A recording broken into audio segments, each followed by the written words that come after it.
Yeah, how to create a Chrome extension. So better than explain you through slides, I'm gonna create one right now in front of you guys without copying and pasting code. You can see how easy it is. Let's see if I'm fast enough to do that. Right, so I'm just gonna quickly create a folder here called anything, my extension. Let's see if I can do on time. Um, then I'm gonna open my VS Code. Oop.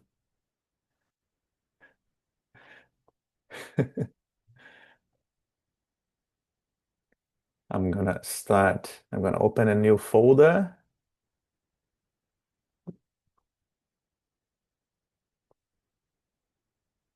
Ah, actually it's already here. Like for some reason I didn't delete that one. Well, but then I can see, I can show you how simple it is. It's just like you gotta create like at least two files. And so the main important one is the manifest.json file, and then it's like a JSON file with like five or four key value pairs. And then later on, I will go back to the slide so you guys can see better. And then this is just a HTML file that is going to show like hello Dev Academy once we click on the extension. Yeah, so here's the JSON file and the HTML. This is like the simplest version of extension you can create. So now I'm gonna go back to the Google Chrome. And then for you guys to access the extension, you gotta do Chrome colon slash slash extensions. And then you need to make sure you have this developer mode on. And then you click on the load unpacked. And then you're gonna load your folder or repository, whatever you call it. And then here's your extension ready to be used. So I name it Hello Extension. So here on the top right corner, you guys can see like more extensions I have it. You can open up and you can pin it your extension so you can see here on the top right corner. And then once you click it, it's gonna show like a small pop-up here, Hello Dev Academy.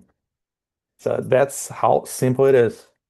I'm just gonna go back to the slides real quick so you guys can I can explain slightly better. We still have 3 minutes left. Just gonna move this down here. Yeah, so how does this work? We need a file called manifest.json. It's mandatory to have a name manifest.json. And then we have like 6 lines there inside of this object pretty much. On the line 2, you see the manifest version. It refers to the latest version of the extensions. It's the most secure and modern version. After that, you got name. So you can name whatever you want. Hello extension. The version, this is for your own like track record for the future updates you have.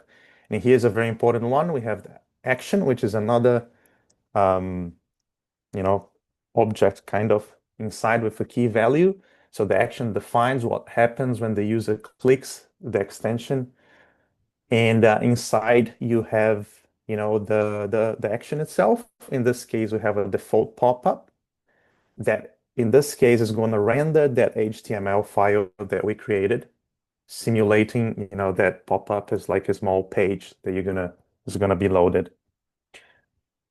And then the pop-up could be anything.